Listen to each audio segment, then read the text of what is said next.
Hello hi welcome नमस्ते, मैं नाम ऋतिक और आज हम फिर से बात करेंगे एक और इम्पोर्टेंट कंसेप्ट के ऊपर। तो ये वीडियो उन स्टूडेंट्स के लिए मोस्ट इम्पोर्टेंट होने वाली है जिनके पास इग्नू में सब्जेक्ट है इंडियन इकोनॉमी सेकंड, जिसका सब्जेक्ट कोड है BECE 146। तो चलिए शुरू करते हैं आज की वीडियो को, जहाँ पे हम डिस्कस कर रहे थे ब्लॉक नंबर फर्स्ट यानी कि मैक्रो इकोनॉमिक पॉलिसीज के बारे में, और इसका यूनिट नंबर 3 क्या था हमारे पास, इन्वेस्टमेंट एंड ट्रेड पॉलिसी। तो आज की वीडियो में हम एक और इम्पोर्टेंट ट्रेड पॉलिसी डिस्कस करने वाले हैं, इसका नाम क्या है, ELG यानी कि एक्सपोर्ट लेड ग्रोथ क्या होता है। तो इसको हम डिस्कस करेंगे। ठीक है, प्रीवियस वीडियो हमने डिस्कस किया था ISI, ठीक है, और ये बिल्कुल उसका उल्टा है। ISI में हमने क्या डिस्कस किया था कि इंपोर्ट सब्स्टिट्यूटेड इंडस्ट्रियलाइजेशन क्या होता है, और ये बिल्कुल इसका विपरीत कंसेप्ट है ELG। क्योंकि जहां पे हम बात करते हैं ISI की, तो उसमें मैंने ये डिस्कस किया था कि इंपोर्ट को कैसे हम सब्स्टिट्यूट कर सकते हैं अपने बनाए हुए, अपनी इकोनॉमी के अंदर बने हुए गुड्स और सर्विसेज के जरिए, यानी कि हम इंपोर्ट कम से कम करें, अपनी कंट्री के बने हुए गुड्स और सर्विसेज को यूज करें। ये हमने पढ़ा था ISI के अंदर। तो मेनली तो ये कंसेप्ट था ISI का, लेकिन ELG का ऐसा नहीं होता। यहाँ पे हम जो है ना एक्सपोर्ट की बात करते हैं कि एक्सपोर्ट बढ़ाएंगे, और जब हम एक्सपोर्ट से ग्रोथ करने की बात करते हैं, इसका मतलब क्या है, कहीं ना कहीं हम अपनी इकोनॉमी को ओपन कर रहे हैं। क्योंकि जब हम एक्सपोर्ट करेंगे तो भाई कोई भी कंट्री हमें सिर्फ एक्सपोर्ट करने क्यों देगी जब तक हम उनको इंपोर्ट करने नहीं देंगे। यानी कि सिंपल सी बात ये है कि मतलब वो भी एक्सपोर्ट करेंगी जब भी हम भी एक्सपोर्ट कर सकते हैं, क्योंकि बिजनेस रिलेशन हमेशा सिर्फ एक तरफ से नहीं होता, दोनों तरफ से होता है। तो इसलिए हम जो है ना अब इस कंप्लीट वीडियो में एक तो बात करेंगे ELG के बारे में, ठीक है, कि एक्सपोर्ट लेड ग्रोथ होता कैसे, क्या है और कैसे होता है। ठीक है, इसके एडवांटेज देखेंगे, ठीक है, इसके अलग पॉइंट्स को हम समझने की कोशिश करेंगे। साथ साथ हम एक टॉपिक और कवर करने वाले हैं, वो क्या है, convertibility and deficit of account. तो ये टॉपिक जो है ना ये हम करेंगे। ये दो टॉपिक रहेंगे हमारे आज के वीडियो का मोस्ट इंपॉर्टेंट कंसेप्ट, और इस कंप्लीट सीरीज के नोट्स भी ऑलरेडी प्रिपेयर हो चुके हैं with important question answer PDF। जिन बच्चों को नोट्स परचेज करने हैं वो इस नंबर पे जाए 9667836333 पे व्हाट्सएप करके नोट्स भी ले सकते हैं। हम समझते हैं कंसेप्ट। तो मैं बात कर रहा हूं एक्सपोर्ट लेड ग्रोथ के बारे में, ELG के बारे में। Export led growth ELG is an economic development. ये क्या है, इकोनॉमिक डेवलपमेंट है, स्ट्रेटजी है, emphasising on exploitation of a countries actual potential, comparative advantage in production for foreign markets. यानी कि जहां पे हम जो है ना अपनी कंट्री के रिसोर्सेज को बहुत बड़े लेवल पे एक्सप्लॉइट करते हैं। अब बात भैया एक्सप्लॉइट करना क्यों बोलते हैं, तो हम ग्रोथ की बात कर रहे हैं। क्योंकि देखो हम यहाँ पे सिर्फ और सिर्फ अपनी कंट्री के लिए, अपनी इकोनॉमी के लिए गुड्स एंड सर्विस प्रोड्यूस करने की बात नहीं कर रहे। हम सोच रहे हैं कि हम फॉरेन कंट्रीज के लिए भी गुड्स एंड सर्विस क्या करें, बनाएं। और जब हम फॉरेन कंट्रीज के लिए भी गुड्स एंड सर्विस जनरेट करने की बात करेंगे, यानी कि रेस्ट ऑफ द वर्ल्ड के लिए भी गुड्स एंड सर्विस जनरेट करेंगे, तो ऐसे केसेस में हमें ज्यादा रिसोर्सेज यूज करने पड़ेंगे। यानी कि हम अपनी कंट्री के रिसोर्सेज को एक्सप्लॉइट कर रहे हैं। वही चीज यहां पे है। ठीक है, कि जो भी हमारा पोटेंशियल है या फिर जो भी हमारा एक्चुअल है, हम उस लेवल को भी और ज्यादा इंक्रीज करने की कोशिश कर रहे हैं और ज्यादा पुश कर रहे हैं, ताकि हम जो है वो क्या कर सके, इस लेवल पे गुड्स प्रोड्यूस करें, इस लेवल पे सर्विस प्रोड्यूस करें कि बाकी कंट्रीज भी हमारी कंट्रीज के गुड्स और सर्विस को खरीद पाए, एंजॉय कर पाए। तो वो चीज है यहाँ पे। इसके बाद क्या आता है, ELG is a trade and economic policy. ये ट्रेड भी है और इकोनॉमिक पॉलिसी भी है, अपोजिट ऑफ ISI पॉलिसी, जिसकी मैंने बिल्कुल वीडियो की स्टार्टिंग में ही बात करी थी कि बिल्कुल अपोजिट होता है ISI पॉलिसी की। क्योंकि ISI पॉलिसी में हम खिलाफ थे। हम क्या सोच रहे थे कि हम सिर्फ और सिर्फ डिपेंडेंट रहेंगे अपनी इकोनॉमी के गुड्स पे, सर्विसेज पे। हम एक तरह से क्लोज्ड इकोनॉमी का पार्ट रहेंगे। हम अपनी इकोनॉमी को ओपन नहीं करेंगे, हम ट्रेड नहीं करेंगे, ना ही हमें इंपोर्ट करना, ठीक है, ना ही हमें एक्सपोर्ट करना। लेकिन यहाँ पे हम एक्सपोर्ट की बात कर रहे हैं, तो इस बात का मतलब क्या है, कहीं ना कहीं हम ओपन इकोनॉमी की तरफ जा रहे हैं। Aiming to speed up industrialization process of a country by promoting export of goods for which nation has comparative advantage। यानी कि हम यहाँ पे अपनी इंडस्ट्रियलाइजेशन की स्पीड को बढ़ाने की बात करते हैं, क्योंकि अगर हमें अपनी कंट्री की डिमांड से ज़्यादा गुड्स और ज़्यादा सर्विसेज बनानी है, तभी तो हम उसे एक्सपोर्ट कर पाएंगे। और इसके लिए हमें करना क्या पड़ेगा, अपनी इंडस्ट्रीज को इंक्रीज करना पड़ेगा। अब देख लो जितनी भी वेल डेवलप्ड इकोनॉमी है, जैसे फॉर एग्जांपल चाइना मान लेते हैं, चाइना है, चाइना एक वेल डेवलप्ड इकोनॉमी है, ठीक है, USA है। ये सब क्या करते हैं, इन्होंने अपनी इंडस्ट्रीज को बहुत बड़े लेवल पर डेवलपमेंट कर रखी है इंडस्ट्रीज की, जिसकी वजह से ज़्यादा से ज़्यादा गुड्स एंड सर्विसेज को एक्सपोर्ट कर पाते हैं। ठीक है, तो वही चीज़ हमें हमें भी करनी पड़ेगी। यानी कि किसी भी अगर इकोनॉमी को क्या करना है, एक्सपोर्ट करना है, तो ऐसे केसेस में उन्हें ज़्यादा से ज़्यादा गुड्स एंड सर्विसेज बनानी होंगी। और इसका मतलब क्या है कि इंडस्ट्रियलाइजेशन का पार्ट बनना पड़ेगा, ज़्यादा इंडस्ट्रीज होनी बहुत ज़रूरी है। और इसका फायदा क्या होता है कि अब यहाँ पे जो है ना नेशन का भी फायदा है। तो ये देखो यहाँ पे लिख भी दिया है मैंने, ठीक है। तो country bye promoting export of goods for which nation has a comparative advantage. क्योंकि जब इंडस्ट्रीज आएंगी यानी कि हमारा सेकेंडरी सेक्टर डेवलप करेगा तो कहीं ना कहीं इकोनॉमी भी क्या होगी, बूस्ट होगी, इकोनॉमी में भी डेवलपमेंट आएगी, इकोनॉमी भी बढ़ेगी, हमारी ग्रोथ करेगी। तो वो सेम चीज यहाँ पे है। इसके बाद क्या आता है, ELG strategy as a policy idea. ये क्या है, एक पॉलिसी आइडिया है। प्रोमिनेंट अमंग देम आर, तो प्रोमिनेंट आइडिया में कौन कौन से हैं देखते हैं। पहला, loss of confidence in interventionist and state led management of the economy. इस बात का मतलब क्या है कि जैसे हम बात कर रहे थे ISI के अंदर क्या, कि जहां पे इंटरवेंशन गवर्नमेंट की ज़्यादा थी, यहाँ पे गवर्नमेंट के इंटरवेंशन को कम किया जाएगा प्रोडक्शन को लेके। यानी कि कोई भी पर्सन जो है वो जब प्रोडक्शन करेगा वो अपनी डोमेस्टिक इकोनॉमी के लिए तो करेगा ही करेगा, फॉरेन इकोनॉमी को देखते हुए करेगा ताकि वहाँ भी डिमांड्स को फुलफिल किया जा सके। इसके अलावा state lead management of the economy. तो इसके बाद दूसरा पॉइंट क्या आता है, the failure of traditional ISI policies. तो यहाँ पे ISI पॉलिसीज का होता है फेलियर, क्योंकि ये बिल्कुल क्या है, उसका अपोजिट है, to address the worsening economic conditions of Latin America. अब इसमें क्या है, stemming from the debt crisis of 1980s। ठीक है, तो ये कहीं ना कहीं जब 1980s में डेट क्राइसिस आया था तो उसके अकॉर्डिंग ये चीज़ें लॉन्च हुई थी कि अब धीरे धीरे जो है हमें अपनी इकोनॉमी को बूस्ट करना है, तो उसके लिए हमें रेस्ट ऑफ द वर्ल्ड में भी ट्रेड्स करने होंगे। ठीक है, उनके लिए भी हमें गुड्स एंड सर्विसेज जनरेट करनी होंगी। इसलिए जो ज़्यादातर कंट्रीज है ना वो पहले कोशिश करती हैं कि पहले हम सेल्फ डिपेंडेंट बने। ठीक है, हम किसी और कंट्री पे डिपेंडेंट ना हो, किसी भी गुड्स को लेके, किसी भी सर्विसेज को लेके। फिर दूसरा काम ये करते हैं कि जो भी गुड्स हैं, ठीक है, हमारी कंट्री के अंदर अगर वो हमारी कंट्री की डिमांड फुलफिल कर पा रहे हैं तो हमें और ज़्यादा बढ़ानी है प्रोडक्शन, ताकि हम फॉरेन कंट्रीज में भी गुड्स को एक्सपोर्ट कर पाएँ। तो वो चीज़ है यहाँ पे। इसके बाद तीसरा पॉइंट क्या आता है, कम्युनिकेशंस एंड ट्रांसपोर्टेशन रिवॉल्यूशन। तो कम्युनिकेशन और ट्रांसपोर्टेशन रिवॉल्यूशन आनी चाहिए of last decades of 20th century. यानी कि जब डेवलप होंगी चीज़ें, टेक्नोलॉजी डेवलप होगी, ठीक है, इंफ्रास्ट्रक्चर डेवलप होगा, इंडस्ट्रीज डेवलप होंगी, तो ट्रांसपोर्टेशन और जो बाकी पब्लिक फैसिलिटीज़ हैं वो अपने आप ही डेवलप होनी शुरू हो जाएंगी। और ये तो रूल होता है कि बिजनेसेस हमेशा लगाए ही ऐसी जगह जाते हैं जहाँ पे अदर फैसिलिटीज़ डेवलप हो रखी होती है। इसी को पता है क्या बोलते हैं, ओवरहेड कॉस्ट।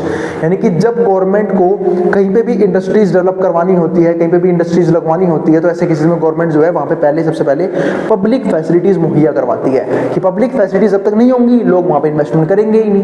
क्योंकि बिजनेसमैन को क्या चाहिए, प्रॉफिट। और प्रॉफिट कब आएगा, जब उसकी कॉस्ट बचेगी, उसकी ट्रांसपोर्टेशन कॉस्ट कम आएगी, उसकी लेबर कॉस्ट कम आएगी, बाकी पब्लिक फैसिलिटीज इजीली अवेलेबल होगी, तब जाके एक इन्वेस्टर, एक बिजनेसमैन अपनी इंडस्ट्रीज के ऊपर काम करना शुरू करता है। तो वही सेम चीज यहाँ पे है। Technological changes in the transport and communication enabled firms to locate the production units abroad and increased opportunities for developing countries। ठीक है, अब इसका मतलब देखो कि भाई देखो टेक्नोलॉजिकल चेंजेस आएंगे जब हम एक्सपोर्ट की बात करते हैं, यानी कि रेस्ट ऑफ द वर्ल्ड के साथ बिजनेस कर रहे हैं, तो क्योंकि हम जब भी फॉरेन इन्वेस्टमेंट की बात करते हैं तो उसमें दो चीज़ होती है, एक तो फॉरेन कैपिटल का फ्लो होना चाहिए, फॉरेन से पैसा आना चाहिए, दूसरा बेनिफिट जो मिलना चाहिए वो किसी का मिलना चाहिए, फॉरेन प्रॉफिट के अलावा, फॉरेन इन्वेस्टमेंट के अलावा टेक्नोलॉजी का, कि टेक्नोलॉजी आए। अगर फॉरेन कंट्रीज में कुछ बेहतर टेक्नोलॉजी चल रही है तो उसका यूज़ हमारी डोमेस्टिक इकोनॉमी के अंदर भी होना चाहिए।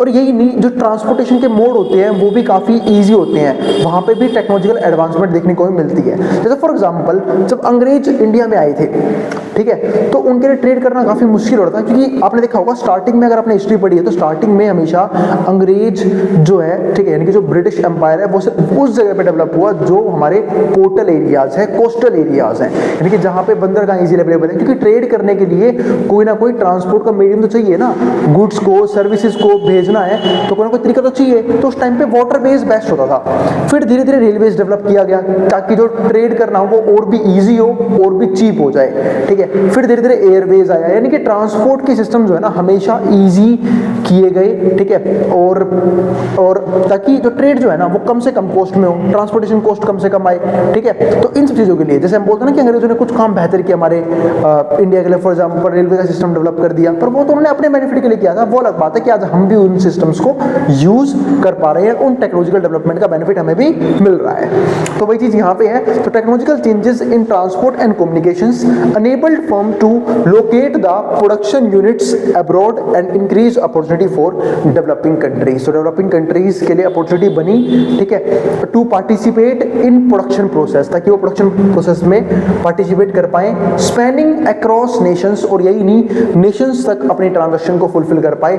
All these changes supported the idea of pursuing the comparative advantage of ELG as engines of growth. तो ये सब क्यों हुआ? क्योंकि हमने यहाँ पे एडवांटेज यूज किया ELG का, यानी कि एक्सपोर्ट लेड ग्रोथ का, एज इंजन्स ऑफ ग्रोथ, ताकि ग्रोथ कर पाए। यानी कि एक कुछ टाइम पे मान लो रूल बन गया था कि जो कंट्री लिबरलाइज नहीं होगी, ग्लोबलाइज नहीं होगी, प्राइवेटाइज नहीं होगी, उनके लिए डेवलपमेंट करना क्या हो जाएगा, बहुत ही मुश्किल हो जाएगा। यानी कि जो अभी भी ISI पॉलिसी यूज करेगी, ठीक है, सिर्फ और सिर्फ अपनी कंट्री को आइसोलेट करके रखेगी, तो ऐसी कंट्रीज में डेवलपमेंट होना क्या है, बहुत मुश्किल है। क्योंकि एक बात भी कही जाती है, एक इंडिविजुअल लेवल पे बात बोलता हूं मैं, कि अगर आप क्लास के टॉपर हो तो समझ जाओ आप गलत क्लास में हो।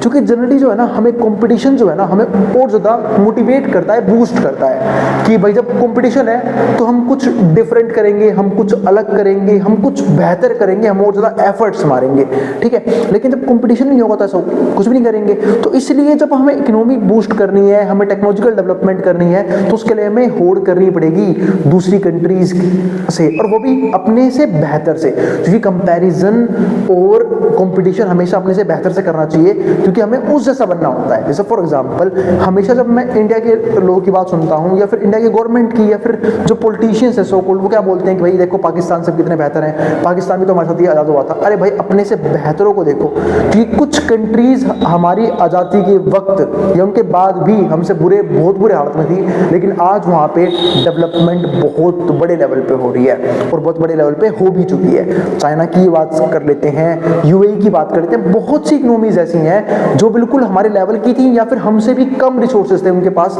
लेकिन वो आज हमसे ज़्यादा डेवलप्ड हैं। क्यों? क्योंकि वहाँ के लोगों ने कोशिश की, वहाँ के पॉलिटिशियंस ने कोशिश की डेवलपमेंट की। लेकिन हम तो यहाँ पे पाकिस्तान की शक्ल देखते रह गए कि अरे भाई ये कंट्री डेवलप नहीं कर पा रही, ठीक है, ये भी तो हमारे साथ आज़ाद हो गई थी। हम हमेशा मतलब कंपैरिजन हमेशा नीचे वाले से नहीं होती, फिर तो आप नीचे ज़्यादा चले जाओगे। कंपैरिजन हमेशा अपने से बेहतर कंट्री से की जाती है कि वो कैसे इतना अच्छा परफॉर्म कर रहे हैं। जैसे फॉर एग्जांपल जब हमें हमारे मार्क्स को लेकर हमारे पेरेंट्स बोलते हैं, तो कभी ये नहीं दिखाते कि देख वो उसको देख वो लड़का फेल हो गया, ठीक है, उसको देख उसके नंबर कम आए, या फिर उस नहीं, वो दिखाते हैं कि देख शर्मा जी के लोंडे को, वर्मा जी के लोंडे को, ठीक है, इसके नंबर क्या आए हैं, कितने ज़्यादा आ रहे हैं एग्जाम्स के अंदर। तो हमेशा बेहतर से कंपैरिजन किया जाता है, कभी भी बेकार से कंपैरिजन नहीं किया जाता, ठीक है। तो वो चीज़ है। हाँ, तो उम्मीद है आपको एक टॉपिक समझ में आ गया होगा, एग्जांपल समझ में आ गया होगा। तो इसलिए ELG पॉलिसीज जो है ना, इन्होंने कंपटीशन को बूस्ट किया और इकोनॉमिक ग्रोथ को इजी बनाया, नए प्रोडक्ट्स आए, नई टेक्नोलॉजी आई, इनोवेशंस बहुत तेजी से हुई। तो ये सब बेनिफिट हुए किसकी वजह से? ELG की वजह से। क्योंकि अब यहाँ पे कहीं ना कहीं जो कंट्रीज हैं वो आपस में ट्रेड करना शुरू कर चुकी थी।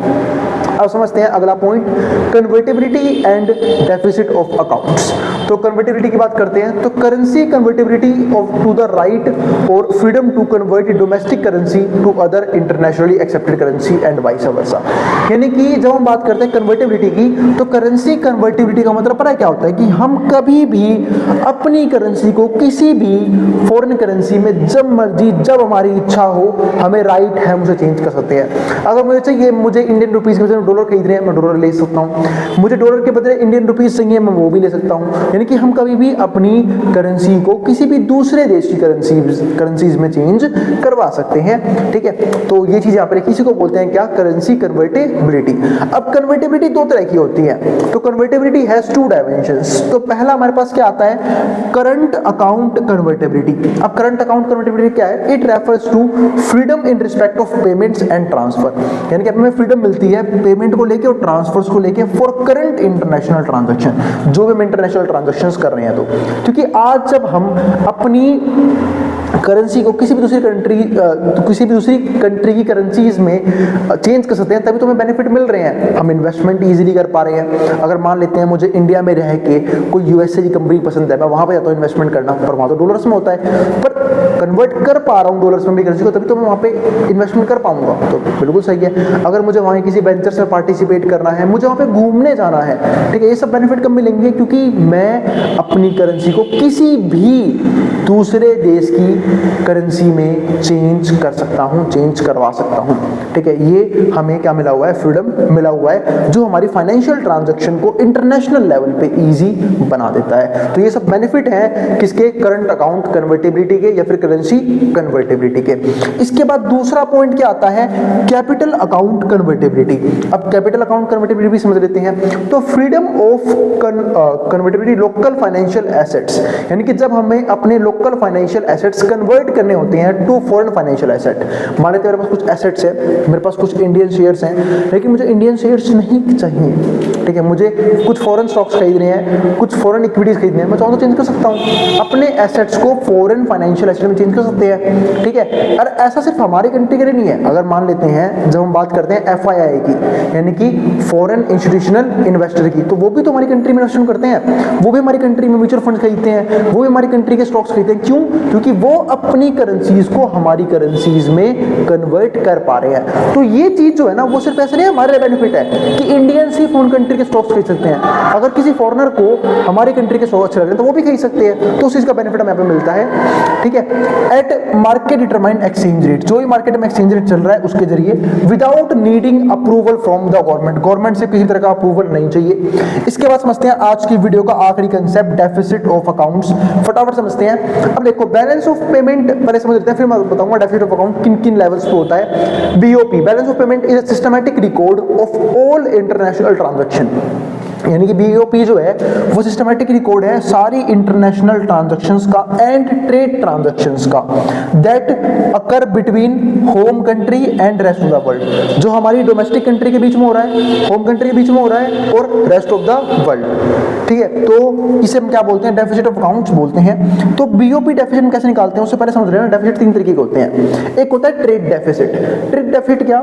कि हमें ट्रेड में लॉस हो रहा है। अब ट्रेड में लॉस कब होगा? जब हमारी कंट्रीज में एक्सपोर्ट तो हम कम कर रहे हैं, इंपोर्ट ज्यादा कर रहे हैं, यानी कि फॉरेन कंट्रीज पे हमारी डिपेंडेंसी ज्यादा है, ठीक है, लेकिन फॉरेन में हमारे गुड्स की डिमांड, हमारे सर्विस की डिमांड क्या हो रही है? कम हो रही है। तो जब हमारे इंपोर्ट जो है वो क्या होते हैं? ज्यादा होते हैं एज कंपेयर टू एक्सपोर्ट, इसको हम क्या बोलते हैं? ट्रेड डेफिसिट, ठीक है। तो ये चीज ध्यान रखना। जैसे फॉर एग्जांपल, एक एग्जांपल लेता हूं मैं, कि मान लेते हैं कि हमने जो है ना वो 1 लाख डॉलर के गुड्स जो है वो खरीदे, ठीक है, यानी क्या कर लिए? फॉरेन से इंपोर्ट कर लिए, लेकिन हमारी डिमांड कितनी हुई? सिर्फ हाइपोथेटिकल वैल्यू हुई है $0.5। तो हम लॉस में नहीं है। क्यों? क्योंकि हमारी डिमांड कितनी हुई? हमारी गुड्स और हमारी सर्विस की सिर्फ $0.5, यानी कि आधा डॉलर, और हमने कितना खरीदा? $1 लाख, ठीक है। तो आधा यानी कि सॉरी ये $0.5 लाख है, ठीक है, ध्यान रखना इस चीज का। एग्जांपल दिया था मैंने आपको। तो ऐसे केसेस में क्या है? हम इंपोर्ट ज्यादा कर रहे हैं, एक्सपोर्ट कम कर रहे हैं, इसी को बोलते हैं ट्रेड डेफिसिट, ट्रेड में लॉस। तो ये चीज ध्यान रखना। दूसरा, करंट अकाउंट डेफिसिट भी होता है और कैपिटल अकाउंट डेफिसिट भी होता है। तो ये तीन तरह के डेफिसिट होते हैं, करंट अकाउंट डेफिसिट और कैपिटल अकाउंट डेफिसिट, और इन दोनों को ऐड करके हमारा क्या बनता है? BOP, यानी कि बैलेंस ऑफ पेमेंट डेफिसिट। तो मैंने आपको डेफिसिट भी समझा दिया, और डेफिसिट का मतलब क्या होता है? घाटा। जैसे हम बात करते हैं ना कि बजटरी डेफिसिट भी होता है, बजट डेफिसिट भी होता है। अब बजट डेफिसिट का मतलब क्या होता है? कि भाई बजट में रिवेन्यू कम है, गवर्नमेंट के पास रिवेन्यूज कम आ रहा है, गवर्नमेंट के पास पैसा कम आ रहा है, गवर्नमेंट के एक्सपेंडिचर ज्यादा है, ठीक है, तो इसी को क्या बोलते हैं? Budget deficit. और अगर इसका उल्टा हो तो ट्रेड सरप्लस हो। तो ट्रेड सरप्लस होने का फायदा क्या है? मतलब कब होगा ट्रेड सरप्लस? जब हम इंपोर्ट कम कर रहे हैं, एक्सपोर्ट ज्यादा कर रहे हैं। अब एक्सपोर्ट ज्यादा हुआ है, इंपोर्ट कम है, तो नेट एक्सपोर्ट क्या रहेगा? पॉजिटिव रहेगा। और जब नेट एक्सपोर्ट पॉजिटिव रहेगा उसको हम क्या बोलते हैं? Trade surplus. और अगर नेट एक्सपोर्ट हमारा नेगेटिव, उसको हम क्या बोलते हैं? ट्रेड डेफिसिट, ठीक है। तो ये चीज ध्यान रखना, ठीक है। तो उम्मीद है आपको यहाँ तक के सारे टॉपिक समझ में आ गए हैं। और नेट एक्सपोर्ट का फॉर्मूला हमेशा ध्यान रखना, इंपोर्ट माइनस एक्सपोर्ट होता है। जैसे यहाँ पे देखो, इंपोर्ट कितना है, ठीक है, इंपोर्ट हमारे पास है 1 लाख हमारा इंपोर्ट है, हमने 1 लाख का सामान खरीदा, और एक्सपोर्ट कितना किया? 0.5 लाख।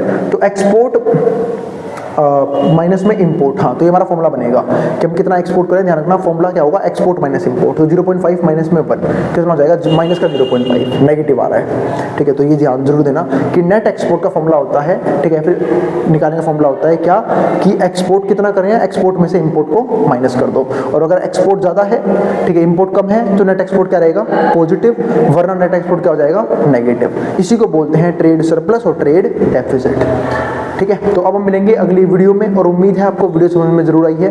फिर भी कोई भी टॉपिक, कोई भी दिक्कत, कोई परेशानी रह गई हो, आप कमेंट बॉक्स में कमेंट कर देना, मैं क्वेरीज को सोल्व करने की पूरी कोशिश करूंगा। अब मैं मिलूंगा अगली वीडियो में जहां पे हम बात करेंगे इसके नेक्स्ट कंसेप्ट के बारे में।